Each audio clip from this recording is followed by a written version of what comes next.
Astaghfirullahalazim.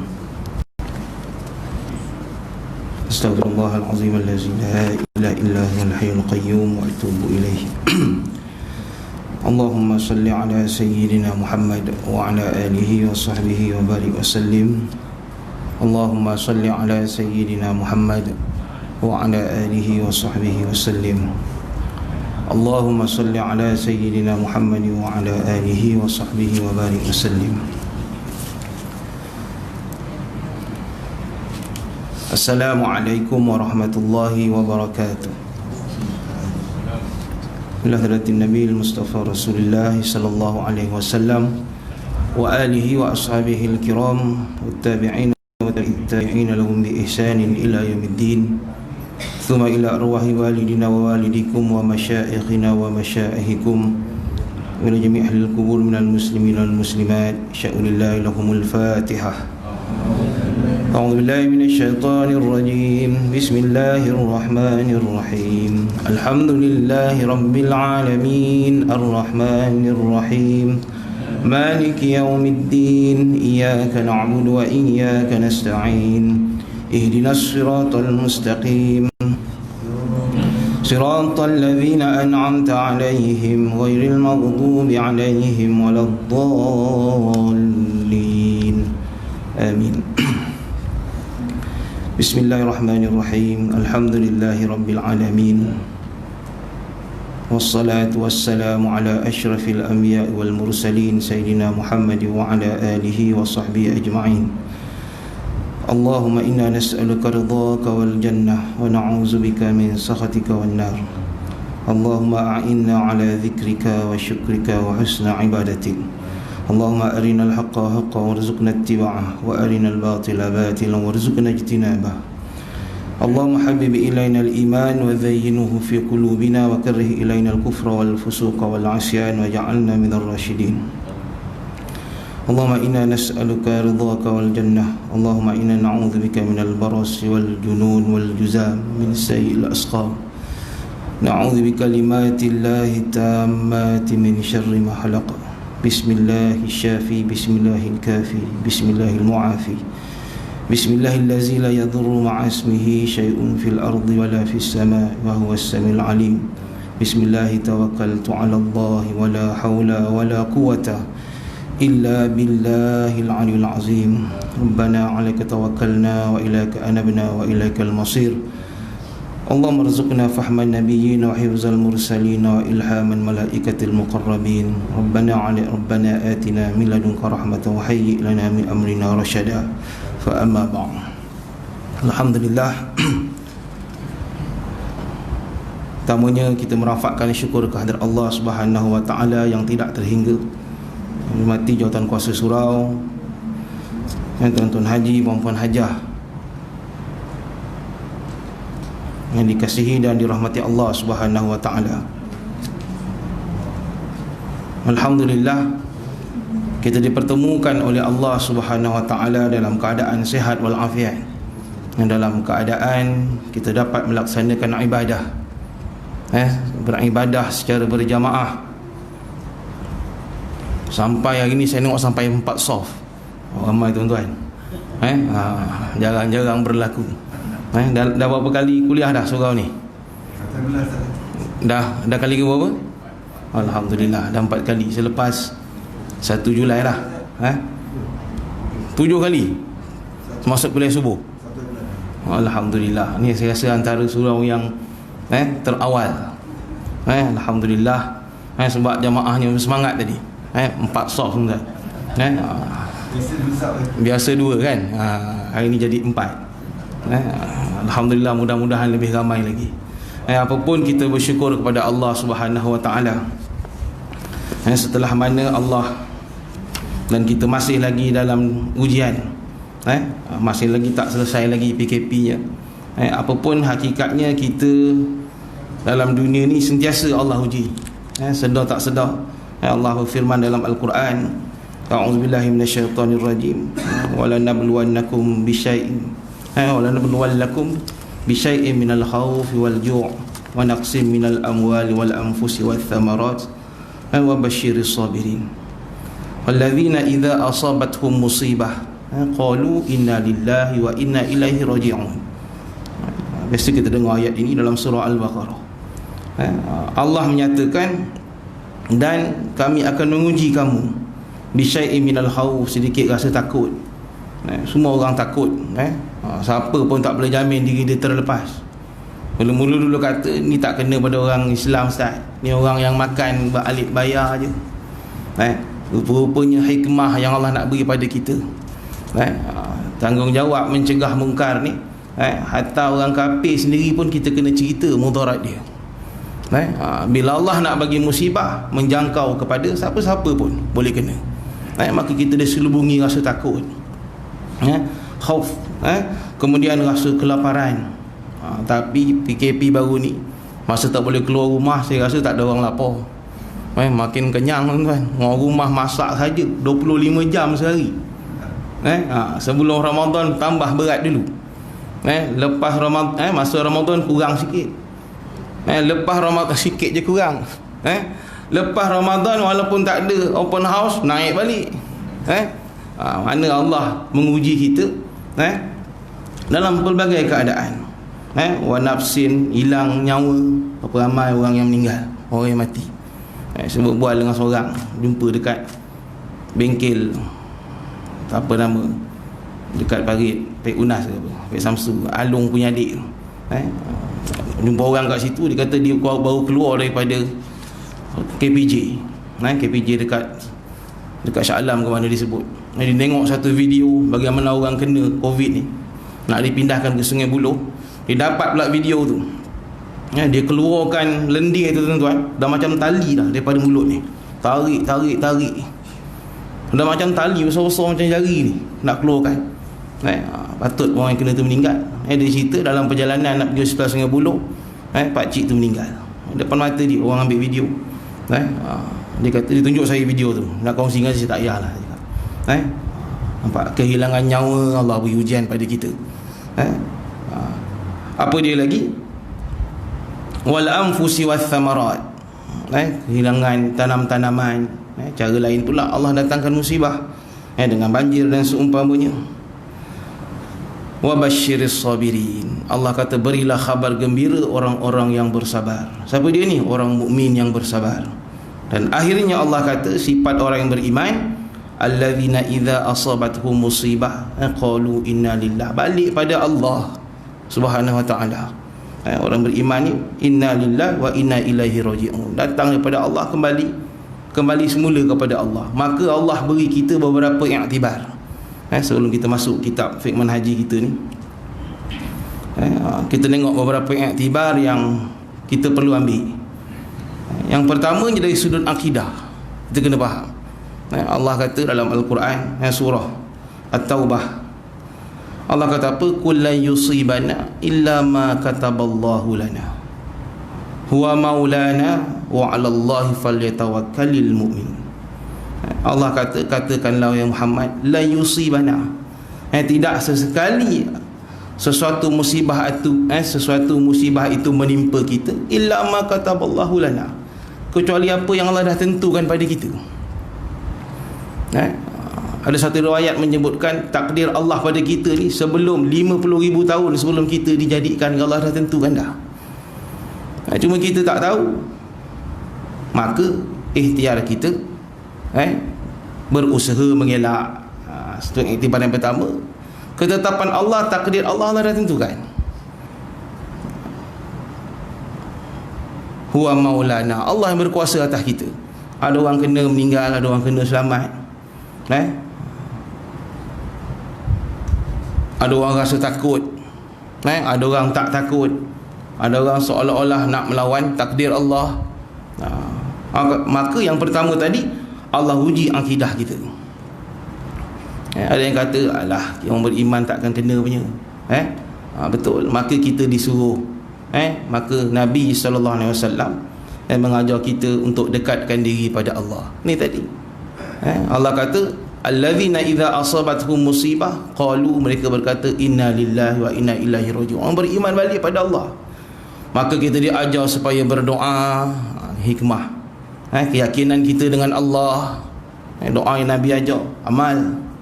Okay, sebelum ni kita tak beramal, kita hanya ada ilmu tapi tak beramal. Maka kita diajar dengan doa Bismillahilladzi la yadurru ma'asmihi syai'un fil ardi wala fis sama' wa huwas samiul alim. Baca 3 kali pagi, 3 kali petang. Disebut dalam hadis. Baca na'udzu bikalimatillahi tammati min syarri ma khalaq, pun dalam hadis yang sahih. Untuk apa? Kita mengelak daripada musibah yang hakikatnya Allah yang beri. Maka iktibar dari sudut akidah, kita yakin bahawa setiap perkara yang berlaku tu adalah daripada Allah Subhanahu Wa Taala. Tak ada satu pun daya kita nak menolak. Itu yang pertama tuan-tuan, dari sudut akidah. Maka kita yang Allah berikan kesejahteraan, afiah, kita bersyukur pada Allah Subhanahu Wa Taala. Yang kedua, kita tengok bila berlaku musibah yang besar ni, bukan kat Malaysia je, satu dunia. Kita melihat dari sudut fiqh, dari sudut fiqahnya, bagaimana ibadah ini yang sifatnya fleksibel. Solat berjamaah, biasa sebelum sembahyang imam akan pusing belakang, warning, rapatkan saf. Sekarang dah tak boleh dah. Ini fake. Kena jarakkan saf. Biasa imam speaking pula, social distinction, aku tak kerti nak sebut. Jarakkan saf. Ni fake.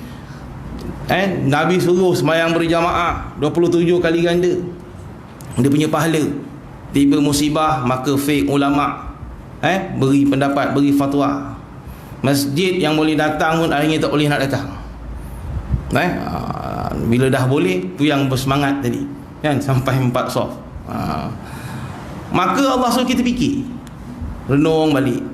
Kadang orang marah, apalah Ustaz, pasar raya boleh pergi ramai, surau 40 orang, aku datang 12.45 kena halau balik dengan polis. Lambat lah tu 12.45 Masjid Burhan, dia kena 12 suku ataupun pukul 12 baru lepas masuk ke dalam. Tak ada, polis suruh balik. Tak pernah pada umur kita kecil pergi masjid kena halau. Tapi bila fake kata macam tu, ulama, peranan umara dengan ulama. Umara tanya ulama, macam mana keadaan macam ni berlaku ni, sembahyang jemaah nak terus tak terus. Bukan ulama yang ada autoriti. Kita tengok Datuk Menteri Agama kita ada keluar buku kan tuan-tuan, bagaimana menghadapi suasana begini. Maka dari sudut fake-nya kita belajar bahawa Islam ni dalam keadaan-keadaan tertentu, ad-dirar yuzal, kemudaratan tu dielakkan. La darara wa la dirar, tu semua kaedah fake. Kita tak boleh memudaratkan, dan kita jangan dan kita kena mengelak mudarat, dan kita jangan memudaratkan orang lain.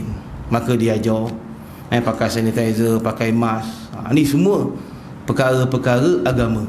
Jangan kita anggap benda ni tak ada kaitan dengan agama. Betul Allah kata ati'ullah wa ati'ur rasul wa ulil amri minkum. Taat Allah, taat Rasul, taat pemerintah. Pemerintah yang macam mana? Yang jadikan Allah dan Rasul sebagai panduan. Maka pemimpin tanya ulama, ulama beri pandangan dari sudut agama, maka selesai. Kita nampak Islam ni menyelesaikan masalah ummah. Apa pun masalah yang berlaku, Islam datang menyelesaikan. Maka orang beriman, Allah kata falyatawakkalul mu'minin, maka orang beriman yang kena bertawakal kepada Allah dalam suatu ketetapan Allah Subhanahu Wa Taala. Dan hakikatnya di sebalik apa yang berlaku, Allah kata inna ma'al usri yusra. Dalam keadaan kesukaran adanya kebaikan, adanya kemudahan. Last semayang jamaah dengan suami 30 tahun lepas, ini hari-hari suami jadi imam, excited suami semayang, zuhur pun dibaca kuat. Orang main ikut, anak-anak ikut, dapat buka kitab, dapat buka hadis. Ini hikmah dari sudut hablum minan nas, terutamanya keluarga kita. Orang lain kita dapat bantu, dapat salurkan sumbangan masa Ramadan. Allah nak memperelokkan diri kita sebenarnya. Ni bagi siapa? Orang yang beriman. Sebab apa? Orang yang beriman ni, Nabi sallallahu alaihi wasallam sebut dalam satu hadis kudusi, sesungguhnya aku takjub, Allah kata, aku heran orang yang beriman ini, bila mana dia diberi nikmat dia bersyukur pada Allah, bila mana dia diuji dengan musibah dia bersabar. Dan apa pun yang Allah beri pada kita, kita kena pandang dari sudut positif, dari sudut kebaikannya, supaya kita berbaik sangka dengan Allah Subhanahu Wa Taala. Maka inilah orang beriman. Mudah-mudahan kita tergolong orang yang dapat memperelokkan ibadah kita, jaga hubungan dengan Allah, buat yang terbaik, kemudian jaga hubungan dengan keluarga, dengan masyarakat, dan menambahkan rasa syukur kehadrat Allah Subhanahu Wa Taala. Dengan cara apa? Kita mengimarahkan rumah-rumah Allah terus. Allah beri peluang balik. Bila mana nanti datang peluang yang na'udzubillah, bila langsung tak boleh, bila sampai masanya nanti, hampir berlaku kiamat, ini kita boleh lagi bersama-sama dengan ahli keluarga, anak yang jauh balik, kerajaan bawa fly hantar balik, yang duduk universiti dapat balik lagi, bila berlakunya hampir kiamat, keadaan huru-hara kiamat berlaku, maka keadaan-keadaan macam kita rasa hari ni, jauh daripada apa yang kita dapat sebenarnya, lebih teruk daripada itu. Mudah-mudahan Allah menjentik hati-hati kita dengan musibah. Ketakutan yang sebenar adalah ketakutan bila mana kita berdepan dengan azab Allah Subhanahu Wa Taala. InsyaAllah tuan-tuan, kita menyambung kuliah kita yang terhenti lama. Ingat nak buat kuliah online. Bila Haji Ramli WhatsApp saya ni, buat kuliah online tu, ni buat video call ke kan. Hebat orang surau ni. Maknanya apa ruang yang kita ada, kita gunakan. Ini menyambung pengajian berkaitan dengan fake munakahat. Maghrib Isyak je kita berhenti, tak boleh lama kan, pengerusi kena tangkap, aku balik kan. Iaitu kita berhenti pada keadaan hukum nikah, pada bab menyatakan hukum nikah menurut syarak. PKP ni orang nak nikah pun kena hold. Saya dengar nikah hanya boleh dekat pejabat agama. Ke dah boleh sekarang? Rasa 1 Julai kita dah boleh. Sebelum ni nak nikah semua pejabat agama. Qadhi nikahkan ketua rumah saya, satu hari sampai 20 orang, 15 orang kan. Ramai semua dekat pejabat. Juru nikah kawasan relax dulu kan. Duit bantuan hari tu banyak lagi kan, tak habis. Ada live tuan, tak apa, tak ada masalah. Nak cerita apa? Benda syariat terus kena laksanakan juga walaupun keadaan. Jangan nikah online sudah. Ada setuju di dengan dia, nikah online. Nikah balik pagar okey lagi. Dari jauh je salam. Betul, kita kena belajar. Hukum nikah menurut syarak ni kita dah terangkan dari itu. Hukum nikah ni berbeza-beza menurut keadaan seseorang. Yang pertama, sunat berkahwin. Siapa yang sunat berkahwin ni? Sunat ni maknanya apa? Digalakkan untuk dia berkahwin dan berpahala. Iaitu bagi seorang yang mempunyai keinginan. Ni maknanya orang bujang ataupun orang yang dah pernah kahwin, duda, sama je hukum dia. Sunat berkahwin bagi seorang yang mempunyai keinginan. Mungkin orang bujang ada keinginan termasuk, ataupun orang yang dah kematian isteri ataupun dah bercerai pun termasuk juga. Syarat nak jadi sunat ni apa? Mempunyai keinginan, di samping memiliki perbelanjaan dan nafkah, iaitu mas kahwin dan sara hidup dirinya sendiri serta pasangannya. Dalam masa yang sama, dia tidak khawatir dirinya akan terjerumus dalam maksiat sekiranya tidak berkahwin. Ulama menetapkan ada 3 syarat perkahwinan yang hukumnya sunat. Pertama, mempunyai keinginan. Orang lelaki biasanya selagi dia boleh bangun, dia boleh berjalan, tetap ada keinginan. Apa tu kata Ustaz Badri Shah, saya ambil je apa yang disebut. Dia kata lelaki ni nak kahwin, dia kena ada syarat 3 ras. Yang senyum tu dia dah tahu. Ras yang pertama apa tuan-tuan? Beras. Maknanya mampu nak bagi nafkah. Nafkah zahir. Beras yang kedua, beras pula. Ras yang kedua, waras. Boleh buat pertimbangan, boleh berusaha, bukan duduk je tunggu elang rumah. Waras. Ras yang ketiga saya tak sebut, ramai yang dah sebut. Kan? Itu syarat. zahir dan batin. Maka bila ulama letak sunat, tiga-tiganya kalau ada, maka ini yang terbaik. Yang ketiga ni penting, khuatir yang ketiga ni tidak khuatir dirinya terjerumus pada maksiat. Dia ada duit, ada keinginan, kemudian dia tak khuatir diri terjerumus kepada maksiat, maka kahwin dalam situasi ini adalah sunat. Dan hukum asal perkahwinan ni sunnah Rasulullah, tu kita kena faham. Nabi sebut faman raghiba an sunnati falaisa minni. Nabi kata apa? Dan sesiapa yang tidak suka akan sunnahku, maka dia bukan umatku. Jangan salah faham tuan. Tidak suka sunnahku ni maknanya bukan mana tak kahwin tu salah. Tak kahwin ikut cara Rasulullah, tu yang salah. Itu yang Rasulullah benci. Maknanya tak melalui pernikahan. Maka nanti kita tengok hukum, ada yang tak berkahwin pun baik bagi dia, bahkan sunat tidak berkahwin. Ada hukum sunat tidak berkahwin. Kita tengok lagi kitab ni hurai. Balik pada tadi, sehubungan itu hukum nikah baginya adalah sunat. Siapa ni tadi? Orang yang mempunyai keinginan, ada nafkah perbelanjaan. Kalau duda, lagi kaya dia, lagi lepas pencen, lagi tak ada masalah dari sudut perbelanjaan dan nafkah, mas kahwin. Senyum, dapat duit duit pencen pula. Bukan orang perempuan veteran je datang, orang perempuan tak veteran pun datang. Tidak khuatir dirinya terjerumus dalam maksiat, maka kahwin ketika itu sunat. Berdasarkan hadis Nabi sallallahu alaihi wasallam, an Abdullah bin Mas'ud radhiyallahu an, kunna ma'an Nabi sallallahu alaihi wasallam syababan la najidu syai'a.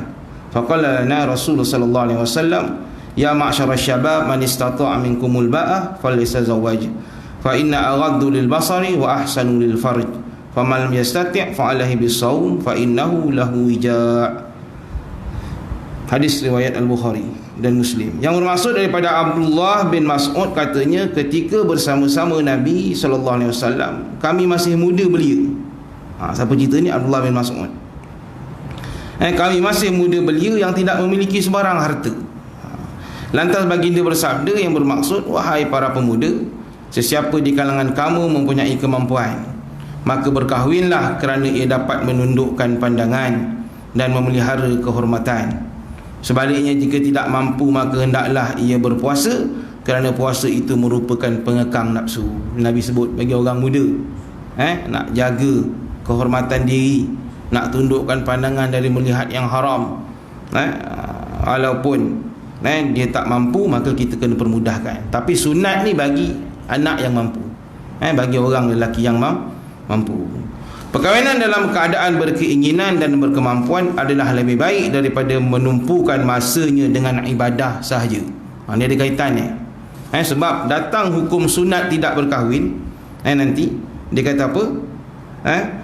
Berkahwin bagi seorang yang mempunyai keinginan tetapi tidak memiliki perbelanjaan, tidak mempunyai nafkah, dia hendaklah menjaga dirinya dengan beribadat dan berpuasa. Maknanya dia ada keinginan, tapi tak ada perbelanjaan, dan dia boleh kontrol diri dia dengan beribadah.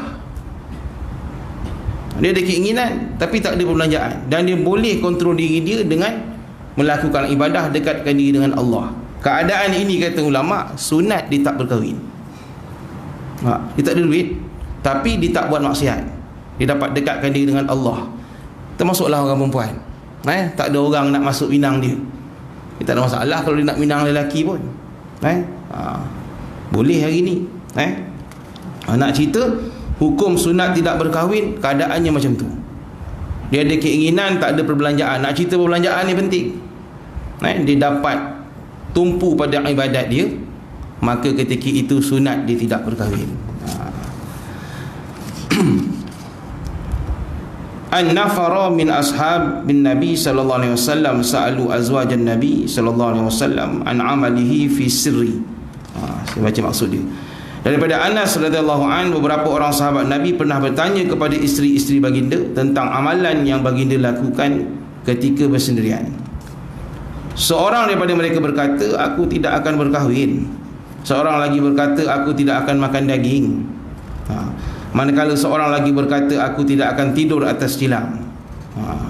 Nak menceritakan bahawa diri dia ni tak nakkan perkara-perkara yang melarakan pada dia ketika itu. Aku tak nak, aku nak ibadat je. Maka Rasulullah memuji Allah. Alhamdulillah, kata Nabi. Lalu Nabi bersabda, mengapa mereka itu berkata begini, sedangkan aku solat, aku tidur, aku berpuasa, aku berkahwin.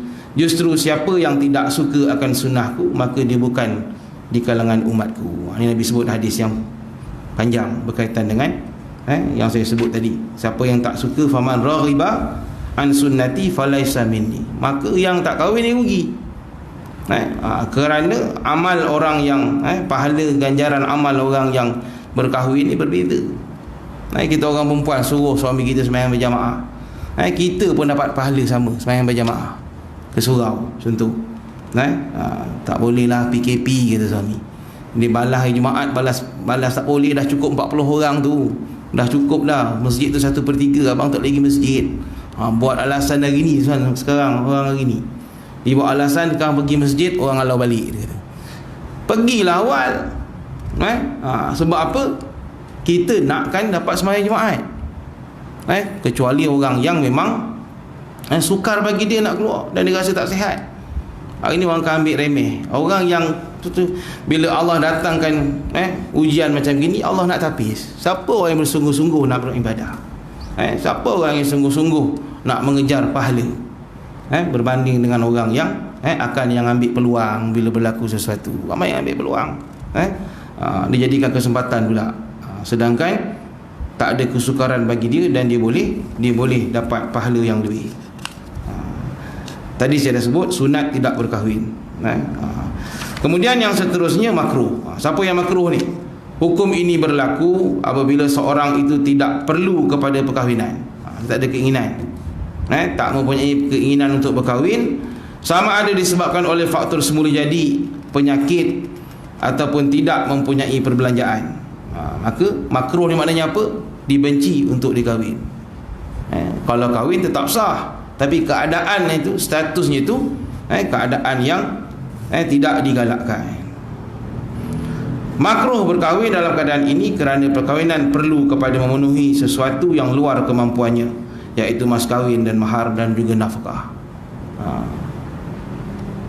Sebab tu dalam musim PKP ni, bila pejabat agama buka je, yang berkahwin ramai, yang nak bercerai pun ramai. Antaranya isu apa? Isu nafkah. So ada yang kena buang kerja, tuan-tuan. Kita ni alhamdulillah lagi. Ada yang memang daripada sebelum PKP lagi tak kerja, bertambah lagi PKP, mula-mula alhamdulillah. Sebab apa? Dapat bantuan. Lepas tu dah hujung-hujung duit dah tak ada, huru-hara. Sebab tu pun jadi punca masalah. Sebab tu Islam meletakkan hukum makruh. Sebab apa? Sikap kadang-kadang Allah suruh kita usaha, masalahnya tak nak berusaha untuk cari rezeki, tapi ada keinginan, maka bersedia mengalami masalah. Walaupun duit bukan segala-galanya. Afdal tidak berkahwin, hukum seterusnya. Tak berkahwin hukumnya lebih baik. Siapa ni? Apabila seorang memiliki kemampuan keuangan tetapi tidak berhajat kepada perkahwinan. Dia duit banyak tapi tak ada keinginan untuk berkahwin, dan dia akan fokuskan diri dia pada ibadat. Kalau berkahwin, dia akan disibukkan dengan perkahwinan. Maka di samping dia kata apa? Tiada berkeinginan di samping sibuk beribadat ataupun menuntut ilmu. Afdal dia tak berkahwin. Afdal maknanya lebih baik dia tak berkahwin. Ada orang yang dalam keadaan macam ini. Justru menumpukan kepada ibadat dan menuntut ilmu adalah lebih baik daripada berkahwin. Ada golongan yang macam ni. Hal ini adalah kerana perkahwinan berkemungkinan akan mengganggu tumpuannya. Tapi Nabi sebut tadi, sunnah aku berkahwin. Aku juga dapat kahwin, dapat semayang, dapat berpuasa. Maka kita sebaik-baik umat Nabi ni, kita kena ikut apa yang Nabi buat. Yang terakhir, afdal berkahwin pula. Afdal berkahwin. Siapa dia ni? Seorang yang tidak kuat beribadah. Maknanya dia memang bukan ahli ibadat. Dia kalau kahwin pun tak mengganggu tumpuan dia ibadat. Seorang yang tidak kuat beribadah ataupun tidak kuat menuntut ilmu, bahkan berkemampuan untuk berkahwin tetapi tidak memerlukannya, afdal baginya berkahwin agar kelapangan masa itu tidak mendorong melakukan perkara-perkara keji. Maka afdal berkahwin. Kalau macam orang yang dah hidup sendiri, contoh bapak kita, ataupun kita sendiri, kematian isteri, dalam Islam ada satu bab namanya i'faf. Kita nak kahwin, isteri meninggal, duit tak ada. Dalam kitab fiqh sebut, orang yang tak ada duit ni, hukumnya anak-anak wajib kahwin dengan bapak dia. Kalau bapak dia ada keinginan nak kahwin, kena kumpul lah. Janganlah buat majlis besar-besar. Kan musim PKP kan, lebih kurang nikah dah lah, tak ada majlis. Sekarang dah boleh buat majlis 250 orang. Nak ceritanya dalam kitab sebut, bapa ke ibu ke yang nak kahwin tapi tak ada, terutamanya lelaki lah, tak ada mahar, tak ada mas kahwin, maka anak bila bapa dia miskin, tak ada duit, maka anak wajib, hukumnya wajib tuan-tuan, kalau bapa keinginan nak kahwin. Sebab apa? Takut terjebak kepada zina tadi, ataupun perkara-perkara keji. Jangan main. Maka hukumnya wajib. Dia kena tanya bapak dia. Kalau bapak dia tak mampu, boleh dia kena kumpulkan duit bagi pada bapak dia untuk berkahwin. Bukan kerana keperluan seks, tapi Nabi Allah SWT dalam Quran, litaskunu ilaiha. Dah tua hidup seorang, bimbang, tak ada orang teman, telefon anak jauh, baliklah abah ni tak sihat, duduk seorang tak sihat semua, 2-3 hari telefon, 2-3 hari telefon. Kita pakai adik-beradik, kahwinkanlah bapak kita kan, sebulan tak telefon kan, sihat terus bapak ni kan. Bukan kerana seksual semata-mata, tapi Nabi sebut rasa tenang, rasa aman. Itu keperluan Islam, menyuruh kita mengikuti apa yang disyariatkan oleh Allah Subhanahu Wa Taala agar diri kita terpelihara daripada melakukan maksiat dan dosa. Kalau tak melakukan maksiat, tak khawatir diri terdedah kepada maksiat, tak ada masalah. Dapat tumpukan pada ibadah, itulah yang terbaik, bahkan afdal bagi seseorang yang dapat fokus ibadah lebih jika mana dia tidak berkahwin. Wallahu alam. Selesai tajuk berkaitan dengan hukum-hukum perkahwinan. Yang seterusnya tuan-tuan, kita tengok berkaitan dengan perempuan yang haram dikahwini. Jadi kita dah sebut dah dulu. Perempuan yang haram dikahwini ni, maknanya bila mana kita nak berkahwin, ataupun nak menguruskan anak berkahwin, kita kena tahu sama ada perempuan ni boleh tak berkahwin, halal ataupun mahram. Bukan mahram ataupun mahram. Beberapa ramai kes yang berlaku, kahwin rupanya dengan adik-beradik susuan. Berat tu. Sebab tu dalam Islam ada haram yang bersifat haram selama-lamanya, sampai bila-bila tak boleh kahwin, dan haram yang bersifat sementara, ataupun disebut haram al-hurmah muabbadah. Satu lagi al-hurmah muwaqqatah, haram selama-lamanya dan haram yang sementara ataupun berwaktu. Maka haram yang kekal ni, selama-lamanya tak boleh kahwin, ada 3 keadaan. Yang pertama, haram dengan sebab keturunan. Memang ada kaitan darah daging, cuma tahu tak tahu je, kadang terpisah tak tahu. Sebab tu bila berlaku perceraian, Islam mengharamkan kita putuskan hubungan seorang anak dengan bapak dia, lebih lagi anak perempuan, dari segi wali dan seumpamanya. Tetap kita kena jaga. Yang kedua, ringkasnya, haram dengan sebab penyusuan. Haram dengan sebab penyusuan tadi. Yang pertama dengan sebab keturunan darah daging. Yang kedua haram dengan sebab penyusuan. Yang ketiga haram dengan sebab persemendaan, ataupun istilahnya musaharah, ada hubungan nikah. Contoh anak dengan mak mertua, anak perempuan dengan bapa mertua, ni haram. Haramnya bersifat selama-lamanya. Tatkala Islam mensyariatkan perkahwinan dan menggalakkannya, ia mengharamkan perkahwinan dengan sesetengah perempuan. Ini Islam. Kita ada hukum hakam yang kita kena patuhi. Islam beri kebebasan sampai satu tahap, kau kena taat, patuh. Ada dia punya guideline dia. Dia tak beri bebas macam tu je manusia ni. Rosak kita. Sebab tu ada undang-undang, ada peraturan yang Islam tentukan. Pengharaman itu berpunca daripada pelbagai sebab. Sebahagian yang orang tak boleh kahwin ni, yang saya dah sebut tadi. Pertama disebut dalam kitab Fiqh Manhaji ni, mewajibkan penghormatan dan penghargaan kepada seseorang seperti ibu kandung. Segi penghormatan dan penghargaan. Yang kedua, tabiat yang sempurna tidak merelakan, seperti anak perempuan dan adik-beradik perempuan, kahwin dengan adik-beradik. Tabiat fitrah manusia pun tak boleh terima. Tapi dekat barat dah langgar dah semua ni. Sebab itu kita orang beriman, kita kena rujuk kepada Al-Quran dan juga sunnah Rasulullah SAW. Kita yang faham. Orang yang makin jauh dengan agama, tak nak terikat dengan hukum hakam peraturan Allah, habis dilanggarnya. Ada rasa cinta dan seumpamanya, adik-beradik pun kahwin. Yang ketiga, menjaga maruah diri sebagai tujuan perkahwinan. Tidak akan tercapai apabila mengahwini perempuan yang mempunyai hubungan kerabat yang terlalu hampir. Islam suruh kahwin ni, walaupun harus, tapi kita ambil yang jauh-jauh dari segi hubungan. Sepupu tak ada masalah, boleh kahwin, tapi lebih ambil hubungan yang jauh-jauh, itu lebih baik. Contohnya anak saudara atau cucu, ini hampir, maka haram. Hal ini adalah kerana pergaulan yang mereka amat kerap, pergaulan dengan mereka amat kerap dan rapat.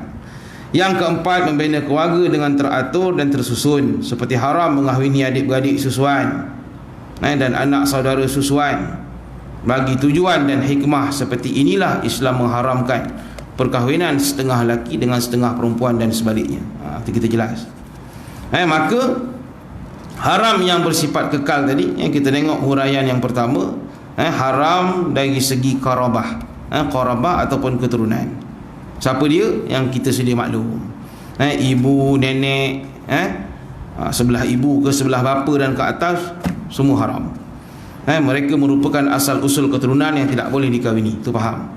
Yang kedua, anak perempuan, cucu perempuan, sama ada daripada anak lelaki ataupun cucu perempuan daripada anak perempuan, yang dinamakan furu'. Furu' ni ke bawah, kalau atas namanya usul. Ibu, nenek tak boleh kahwin. Kita faham.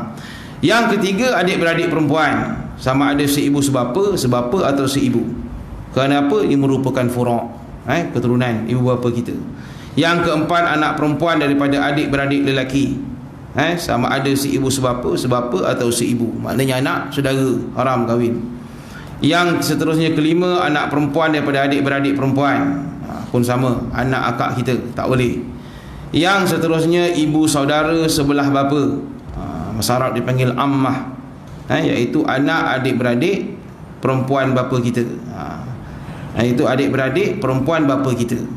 Mak saudara tak boleh, bapak saudara tak boleh, ibu saudara sebelah ibu pun tak boleh. Ini kita faham. Berdasarkan firman Allah Subhanahu wa taala, "Hurrimat 'alaikum ummahatukum wa banatukum wa akhawatukum wa ammatukum wa khalatukum wa banatul akhi wa banatul ukhti." Hingga akhir ayat surah An-Nisa ayat 23. Sekiranya berlaku perkahwinan dengan salah seorang daripada perempuan tersebut, memang kita tak cari, tiba-tiba terkahwin, apa terjadi? Adik-beradik lain ibu, contoh bapa yang sama, tak boleh. Akad nikahnya terbatal, dan sesiapa yang menghalalkannya adalah kafir. Jadi kafir. Dalam kitab sebut akad nikahnya terbatal. Masalahnya, kalau berlaku akad nikah, siapa yang salah? Mesti juru nikah, dia kena pastikan, dia kena semak, dia kena minta surat beranak budak tadi, surat nikah mak bapak dia. Kalau anak tak sah taraf macam mana, semua dia ada prosedur dia. Kalau berlaku juga akad nikah macam tu, rupanya dia adik-beradik, memang darah daging, adik-beradik kandung, akad yang berlaku terbatal automatik. Kalau ada anak, dah jadi problem pula. Nampak? Dan siapa yang menghalalkannya adalah kafir. Apa pun usaha, bila Allah dah tetapkan suatu hukum, usaha menghalalkan apa yang Allah haramkan, jadi kafir. Nauzubillah. Begitu juga sebaliknya, kafir maknanya dalam keadaan dia tahu, dia sedar hukumnya haram, dia langgar. Orang jahil lain cerita. Tapi kena belajar. Begitu juga sebaliknya, haram bagi perempuan mengahwini mereka yang berikut. Sama juga bagi perempuan, bapa, anak lelaki, adik-beradik lelaki, anak saudara lelaki, bapa saudara sebelah bapa, bapa saudara sebelah ibu. Dah azan belum? Lagi sikit. Kemudian yang kedua disebutkan tadi tu haram dengan sebab keturunan, kerabat. Sampai bila-bila. Sebab tu nak cari pasangan kena hati-hati.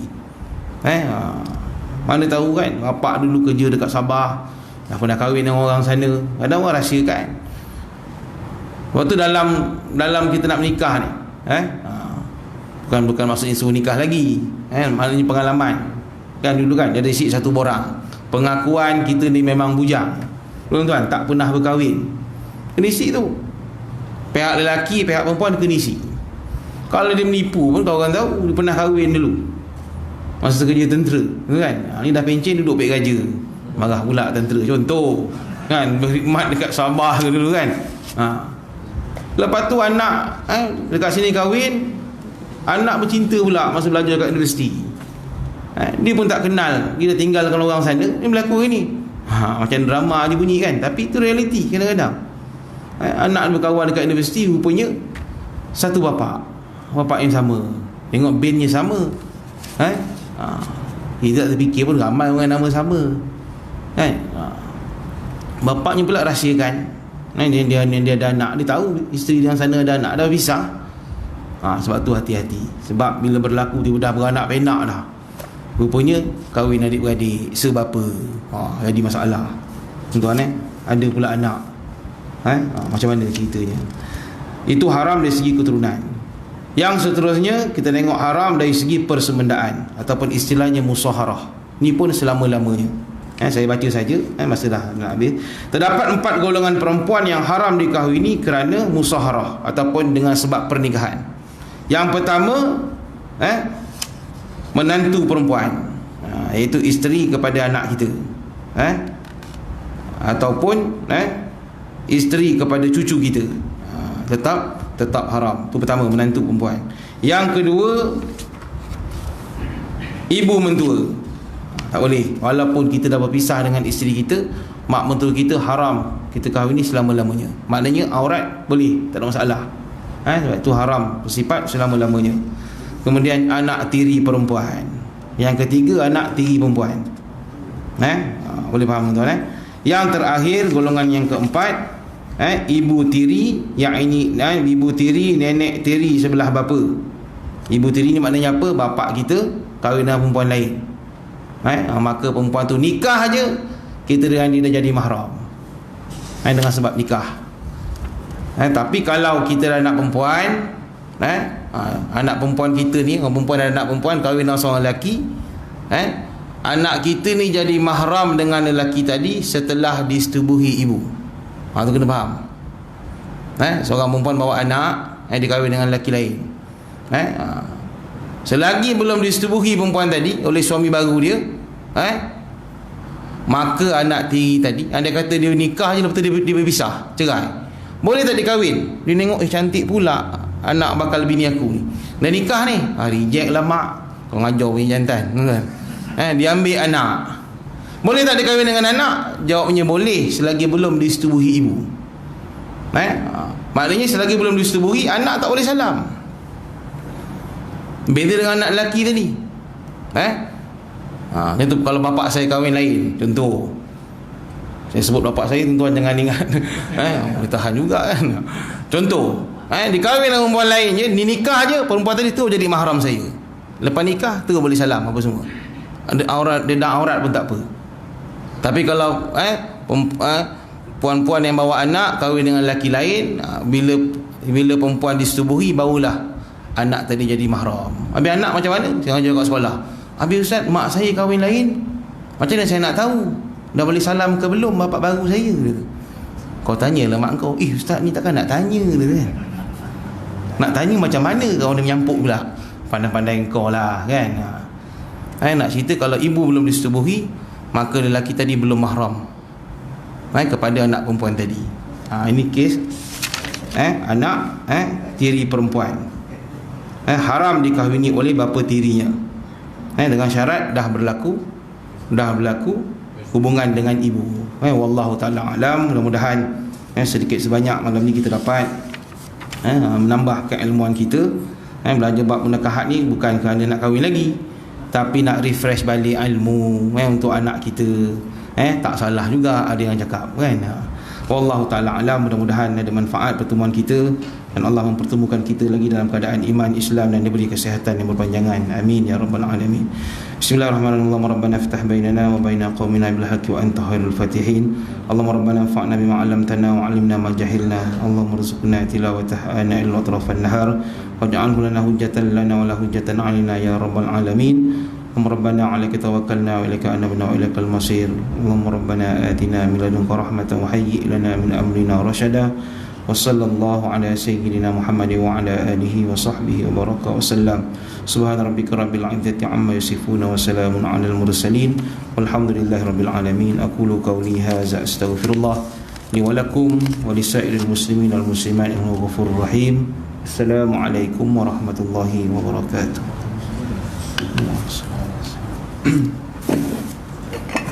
Allahumma salli